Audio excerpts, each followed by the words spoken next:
नमो तस्य भगवतो अरहतो सम्मा सम्बुद्धस्स। मैं professor Ramesh Prasad, general secretary Pali society of India तथा dean faculty of Shravan Vidya, Sampurnanand Sanskrit university Varanasi, अपने सभी अध्यात्म श्रोताओं को बुद्ध सीरीज के इस 7वें एपिसोड में वंदन करता हूँ, अभिनंदन करता हूँ। पिछले 2 एपिसोड्स में हम लोग 4 आर्य सत्यों यानी 4 नोबल ट्रुथ्स में से 3 आर्य सत्यों की चर्चा कर चुके हैं। प्रथम आर्य सत्य, फर्स्ट नोबल ट्रुथ में दुख क्या है, इसका स्वरूप कैसा है, किन किन रूपों में यह हमारे सामने प्रकट होता है, देखा था। सेकंड नोबल ट्रुथ, द्वितीय आर्य सत्य में इस दुख के कारण को आप सुने थे कि दुख का कारण तृष्णा है। इसमें तृष्णा के भी विविध रूप देखे थे। थर्ड नोबल ट्रुथ, तृतीय आर्य सत्य में देखा था कि दुख का अंत संभव है, लेकिन कैसे। इसी थर्ड नोबल ट्रुथ में देखा था कि चूंकि तृष्णा दुख का मूल है, तृष्णा दुख का कारण है, अतः तृष्णा के नष्ट हो जाने से दुख का भी अंत हो जाता है। इतना तक हम एपिसोड संख्या 5 तथा एपिसोड नंबर 6 में देख चुके हैं। इस एपिसोड में हम देखेंगे कि तृष्णा का अंत कैसे संभव है, क्योंकि तृष्णा के नष्ट होने पर ही दुख समाप्त होता है। बुद्ध एक व्यावहारिक उपदेशक थे, वे करुणा के सागर थे, तभी तो दुख से तड़पते संसारी लोगों को दुख से पार करने के लिए एक मार्ग उन्होंने बतलाया। वह मार्ग ही शास्त्रा बुद्ध का चतुर्थ आर्य सत्य है, फोर्थ नोबल ट्रुथ है। बुद्ध ने प्रथम आर्य सत्य में दुख तथा उसके विविध स्वरूपों को बतलाया और कहा कि संसार दुखमय है। यह कोई बहुत बड़ी बात नहीं थी, क्योंकि लोग तो दुख को भोग ही रहे थे, आज भी भोग रहे हैं।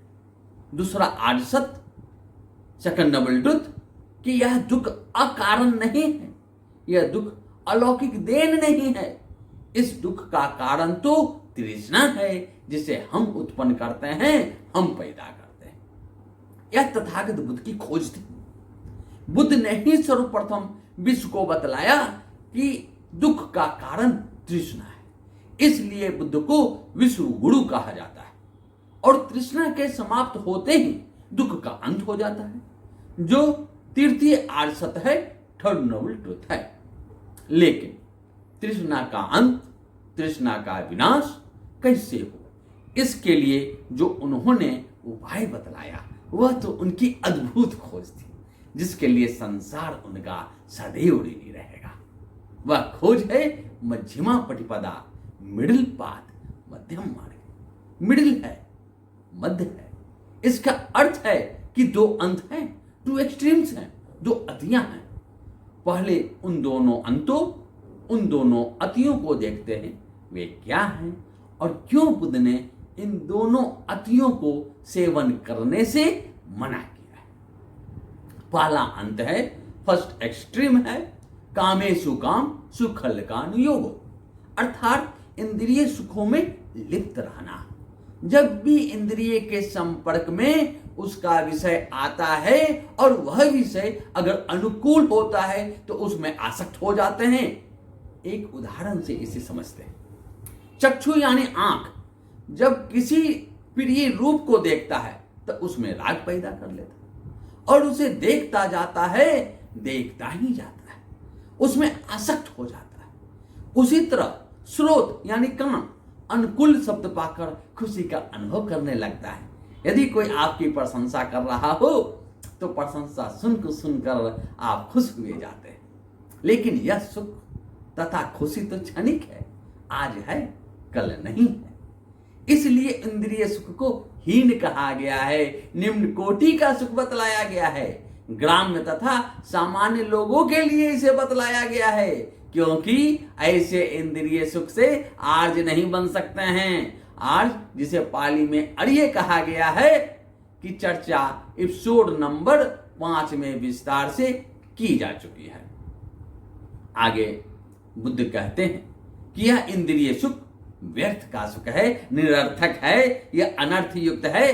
कहने का अर्थ है कि इससे परम सुख निर्वाण की प्राप्ति नहीं हो सकती, जो बौद्ध शासन का परम लक्ष्य है। यो चायं कामेषु काम सुखलकान योगो हीनो गम्मो पोथोजनिको अनर्यो अनत सन्निहितो। एक कथा सुनाते हैं। यह कथा विनय पिटक के महावग का है। बनारस में एक धनी व्यापारी का यश नामक पुत्र था। उस समय की सामाजिक व्यवस्था के अनुसार उसके पास हर प्रकार की सुख सुविधा उपलब्ध थी। यश का विवाह हो चुका था। उसको धन की कमी तो थी नहीं। उसके पिता ने उसके लिए 3 महल बनवाए थे, एक जाड़े के लिए, एक गर्मी के दिनों के लिए और एक वर्षा काल हेतु। धन तथा उनके माध्यम से प्राप्त किए गए भौतिक सुख सुविधाओं के बावजूद यश को मानसिक शांति नहीं थी, मन स्थिर नहीं था। इंद्रिय सुख भोग वाले जीवन से वह ऊब चुका था। ऐसा जीवन उसे रसहीन प्रतीत होने लगा। उन्हें उससे विरक्ति होने लगी। यश अपने जीवन में परिवर्तन लाना चाहता था, लेकिन वह परिवर्तन किस प्रकार हो इसका उसे ज्ञान नहीं था। यश महल में दासियां, परिचारिकाओं, वाद्य यंत्रों से सुसज्जित स्त्रियों से घिरा रहता था। एक दिन रात्रि में परिचारिकाओं से घिरे हुए इंद्रिय सुखों से युक्त एवं समर्पित हो यश को निद्रा आ गई, नींद आ गई। बाद में और लोगों को भी नींद आ गई। जब यश की नींद खुली तब उसने अपने चारों ओर के दृश्यों का निरीक्षण किया। दासियां और परिचारिकाएं जहां तहां अस्त व्यस्त सोई पड़ी थी। किसी के बाह में वीणा थी, तो किसी के गले में मृदंग, तो किसी के बाह में ढोलक। किसी के बाल फैले थे, तो किसी के मुंह से लाल टपक रहे थे, तो कोई बड़बड़ा रहा था। यश को यह दृश्य साक्षात शमशान सा दिखा। देखकर घृणा उत्पन्न हुई, मन में वैराग्य उत्पन्न हुआ।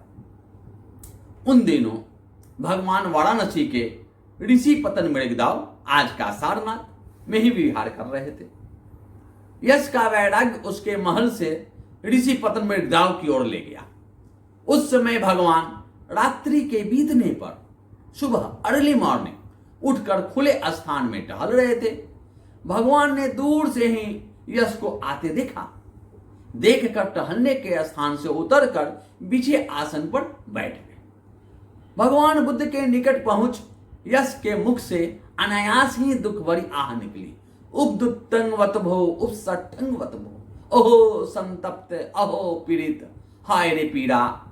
तब तथागत ने यश को सांत्वना दी। यश, यहां संतप्तता नहीं है, यहां पीड़ा नहीं है, यहां आओ और सुखपूर्वक बैठ जाओ।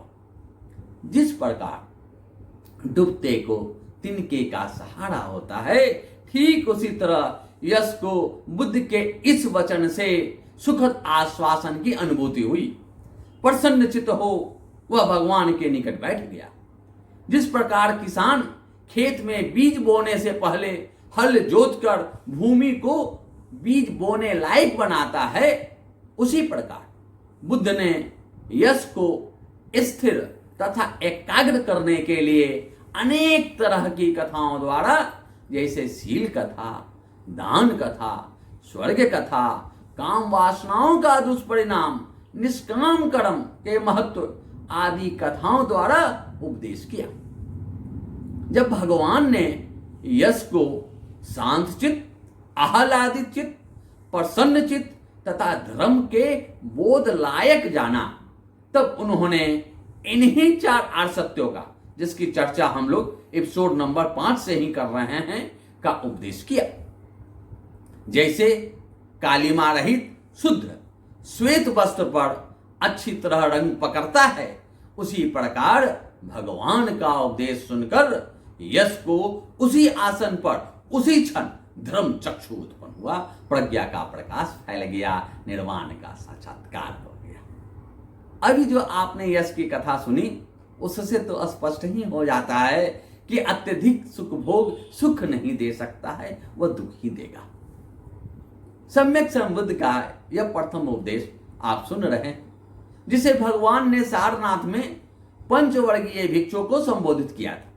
वे पंचवर्गीय भिक्षु भी सन्यासी बनने के पहले गृहस्थ सुख का आनंद लिए थे, लेकिन इन पांचों भिक्षुओं कोंडई, वप, भद्दिये, महानान तथा असरी को उस इंद्रिय सुख में शांति नहीं मिली थी।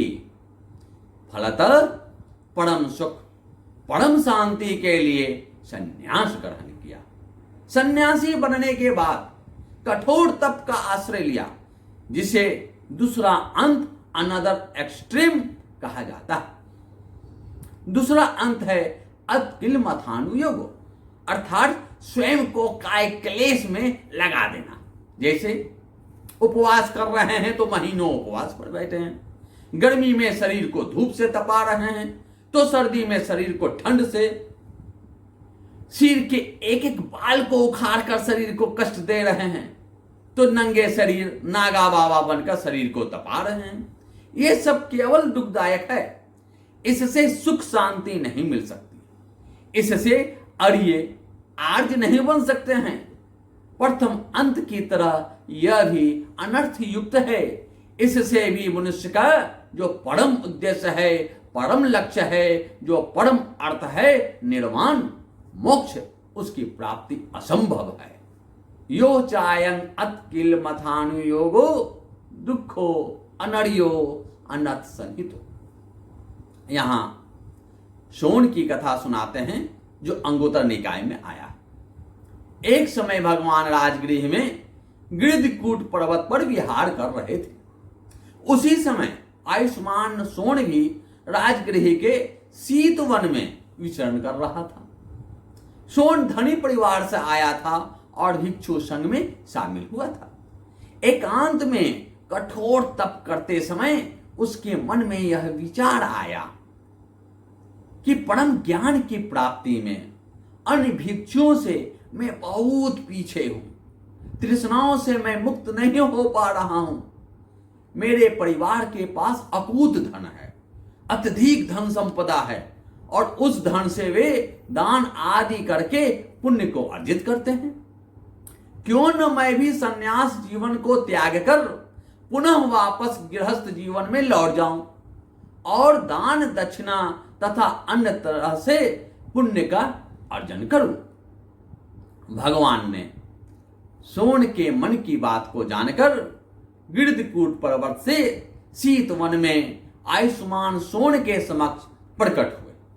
तथागत बुद्ध ने सोण से प्रश्न किया, सोण, जब तुम गृहस्थ जीवन में थे तो क्या तुम अच्छे वीणा वादक थे? सोण ने कहा, हाँ भंते, मैं अच्छा वीणा बजाता था। बुद्ध ने फिर प्रश्न किया, वीणा की तार जब ढीली रहती थी क्या तब भी वीणा से सुरीली धुन निकलती थी? नहीं भंते, सोण ने उत्तर दिया। आगे फिर बुद्ध ने प्रश्न किया, सोण, अच्छा ये बताओ, जब वीणा की तार अधिक कस गई यानी टाइट रहती थी तभी वीणा से सुरीली धुन निकलती थी? नहीं भंते, सोण ने उत्तर दिया।